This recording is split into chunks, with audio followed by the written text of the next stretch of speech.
Assalamualaikum warahmatullahi wabarakatuh. Izinkan saya memperkenalkan diri. Saya Mairisa Hayati dari Sentra Tasik Universitas Muhammadiyah Tasikmalaya. Nah, di sini saya akan menjelaskan tentang hakikat ipteks dalam pandangan Islam. Nah, di sini ada tiga materi yang akan saya bawakan. Yang pertama ada konsep iptek dan peradaban muslim. Terus yang kedua B-nya ada hubungan ilmu, agama dan budaya. Yang ketiga ada hukum sunnatullah, kausalitas. Nah, yang pertama ada konsep ipteks dan peradaban muslim. Nah, di sini ada salah satu jabatan termulia manusia selain sebagai hamba Allah atau Abdullah, sebagai diamanatkan oleh Allah, ialah pengutusan manusia sebagai khalifatullah di sini tuh dalam Al-Qur'an surat Al-Baqarah. Nah, disebutkan ini, dan ini juga beserta artinya. Nah, dari ayat tersebut ini dapatlah dipahami bahwa khalifah berarti wakil pengganti, terus mengemban tugas dan kewajiban suksesor. Atau manusia sebagai khalifah Allah diberikan amanah dalam dua hal yang penting. Nah, yang pertama ada tugas manusia selalu memelihara bumi dari pengerusakan secara sengaja, terus dan kerusakan yang disebabkan oleh alam, sehingga bumi diwariskan kepada generasi penerus dalam keadaan tetap lestari. Jadi harus menjaga bumi kita terus menerus gitu. Terus yang kedua, ada kewajiban manusia untuk selalu menciptakan perdamaian dengan penuh cinta, kasih dan menghindari pertumpahan darah gitu. Jadi yang kedua ini untuk menciptakan perdamaian. Jadi janganlah antara satu dengan yang lain tuh terjadi pertumpahan darah. Jadi harus menjaga itu semua. Nah, terus di sini juga Islam merupakan agama yang sangat menjunjung tinggi ilmu pengetahuan nih. Terus banyak disebutkan dalam Al-Qur'an ayat-ayat yang menganjurkan manusia untuk senantiasa mencari ilmu. Nah, di sini Allah senantiasa meninggikan derajat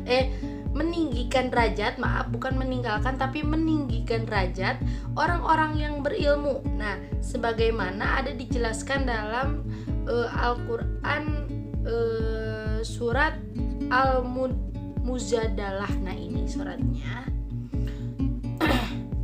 Terus yang terpenting adalah ilmu itu tujuannya tidak boleh dikeluarkan dari nilai-nilai Islami, yang pasti nilai-nilai tersebut membawa kepada kemaslahatan manusia. Nah, seluruh ilmu, baik ilmu teknologi maupun ilmu-ilmu kealaman, merupakan alat untuk mendekatkan diri kepada Allah Subhanahu wa Ta'ala. Nah, terus ada pengertian ipteks. Nah, mengenai kata iptek yang berbeda pendapat, ada beranggapan bahwa iptek itu singkatan dari dua komponen, yaitu ilmu pengetahuan. Yang pertama ada dua, teknologi, dan ada pula yang memasukkan unsur seni di dalam sebuah singkatan menjadi ipteks. Terus yang kedua ada konsep ipteks dalam Islam. Nah, konsep ini tuh berwawasan agama yang identik dengan kesakralan dan stagnasi, tidak sejalan atau bahkan bertentangan dengan iptek yang notabene selalu berkembang dengan pesat. Nah, namun pemikiran ini tuh tidak berlaku lagi ketika agama tidak hanya dilihat dari ritualitas belaka, namun juga melihat nilai-nilai spiritualitas yang hakiki. Terus di sini juga ada yang ketiga, ada fakta iptek dalam Al-Qur'an. Nah, faktanya tuh dalam Al-Qur'an tuh dalam Islam secara global ya. Nah, di sini akan dipaparkan beberapa fakta ilmiah dalam Al-Qur'an. Nah, Al-Qur'an di sini merupakan salah satunya mukjizat yang tak lekang dimakan zaman. Al-Qur'an ini bersifat universal untuk seluruh umat Islam. Umat manusia gitu ya. Umat manusia maksudnya. Nah, salah satu sifat asli Al-Qur'an yang membedakan adalah Bible. Adalah bahwa untuk mengilustrasikan penegasan yang berulang-ulang tentang kemahakuasaan Tuhan, kitab tersebut merujuk kepada suatu keragaman gejala alam. Nah, terus di sini juga ada fakta-fakta ilmiah yang amat sesuai dengan penemuan manusia, yang diantaranya ini ada dua ya, yang bahwa seluruh kehidupan berasal dari air, dan ada juga bahwa alam semesta terbentuk dari gumpalan gas. Di dalam Al-Qur'an disebutkan. Nah, ini ya ada. Lanjut ke yang kedua, yang ke B, ada hubungan ilmu agama dan budaya. Nah, pengertian ilmu agama dan budaya di sini, ilmu itu termasuk pengetahuan, kalau bahasa itunya tuh knowledge. Yang dimaksud dengan ilmu ialah pengetahuan yang diperoleh dengan cara tertentu yang dinamakan metode ilmiah. Nah, pengetahuan yang lebih luas daripada ilmu pengetahuan adalah produk pemikiran. Berpikir merupakan suatu proses yang mengikuti jalan tertentu dan akhirnya menuju kepada suatu kesimpulan yang membuahkan suatu pendapat dan pengetahuan. Nah, terus di sini juga dalam hipotesisnya ada Endang yang bernama Endang Saifuddin Ansari itu menjelaskan ada 4 sumber pengetahuan manusia. Yang pertama ada pikiran manusia, yang kedua ada pengalaman manusia, yang ketiga ada intuisi manusia, dan yang keempat itu ada wahyu Allah. Yang keempat. Terus di sini juga pengertian itu juga lah yang terdapat dalam kata religion atau bahasa Inggris yang berasal dari kata religio. Nah, berakar pada religar yang berarti mengikat, itu artinya. Nah, terus di sini juga ada yang kedua, ada hubungan antara ilmu dengan agama dan ilmu dengan budaya. Nah, walaupun daerah agama dan daerah ilmu yang nyata terpisah satu sama dengan yang lain, namun antara keduanya ini terdapat hubungan yang sangat kuat. Nah, walaupun agama yang menetapkan tujuan, namun agama tetap belajar dari ilmu dalam arti yang seluas-luasnya. Nah, alat-alat apa yang dapat membantu mencapai tujuan yang telah ditetapkan? Akan tetapi ilmu hanya dapat diciptakan oleh orang-orang yang jiwanya penuh dengan keinginan untuk mencapai kebenaran dan pengertiannya. Nah, itulah. Jadi agama dan kebudayaan sebenarnya tidak pernah bertentangan, karena kebudayaan bukanlah suatu yang mati, tapi berkembangnya terus mengikuti perkembangan zaman. Demikian pula agama selalu bisa berkembang di berbagai kebudayaan dan peradaban dunia. Terus yang ketiga, yang C, ada hukum sunatullah atau kaulitas ya, yaitu ini. Nah, pengertiannya ini ada. Nah, di sini disebutkan sunatullah merupakan istilah dari bahasa Arab ya, yang terdiri dari kata yaitu sunnah dan Allah. Nah, ini dengan digabungkan dua kata tersebut maka menjadi susunan idhafah, yaitu susunan kata yang terdiri dari kata yang disandari dan kata yang disandarkan. Nah, ini kata sunat berkedudukan sebagai mudhaf dan kata Allah berkedudukan sebagai mudhaf ilahi.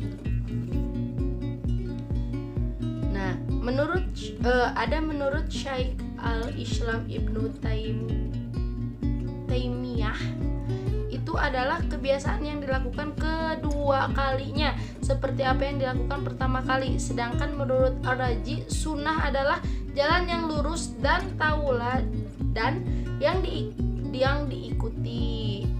Nah, yang kedua ada pandangan dasar tentang Rasulullah. Nah, terma sunnatullah yang banyak disebutkan di dalam Al-Quran ini merupakan terma bagi aturan global yang berlaku dan ditetapkan oleh Allah terhadap seluruh komponen alam semesta. Nah, maksudnya mulai dari yang terkecil sampai yang terbesar, dari yang bersifat materi maupun yang imateri, seluruhnya berjalan di atas aturan-aturan ini. Nah, di dalam Al-Quran juga dijelaskan ini ada kami datangkan bagi setiap sesuatu dengan adanya sebab. Itu ada QS surat Al-Kahfi ya.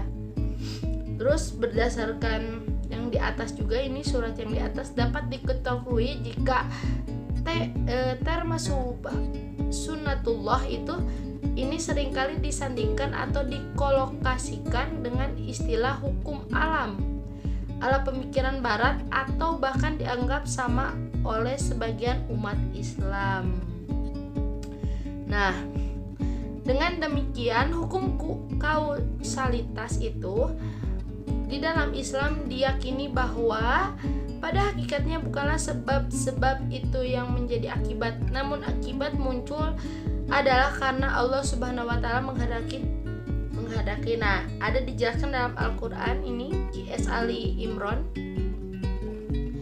yang artinya, maka apakah mereka mencari agama yang lain dari agama Allah, padahal kepada Nyalah berserah diri segala apa yang di langit dan di bumi, baik dengan suka maupun terpaksa, dan hanya kepada Allah mereka dikembalikan. Terus di sini juga ada yang menerangkan tentang varian prinsip-prinsip kausalitas ya. Nah, di antaranya salah satunya ada ayat yang membicarakan pola-pola sunnah Allah tidak berubah di dalam alam semesta, yang artinya tuh dalam surat Al-Isra. Nah, ayat 17 ada artinya, kami menetapkan yang demikian sebagai suatu ketentuan yang terhadap rasul-rasul kami yang kami utus sebelum kamu, dan tidak akan kamu dapati perubahan bagi ketetapan kami itu. Nah, itu salah satunya ya. Dan ada masih banyak lagi. Terus yang ketiga, ketentuan sunnatullah. Sunnatullah adalah hubungan ilmiah dan dapat diterangkan secara ilmiah dan logika.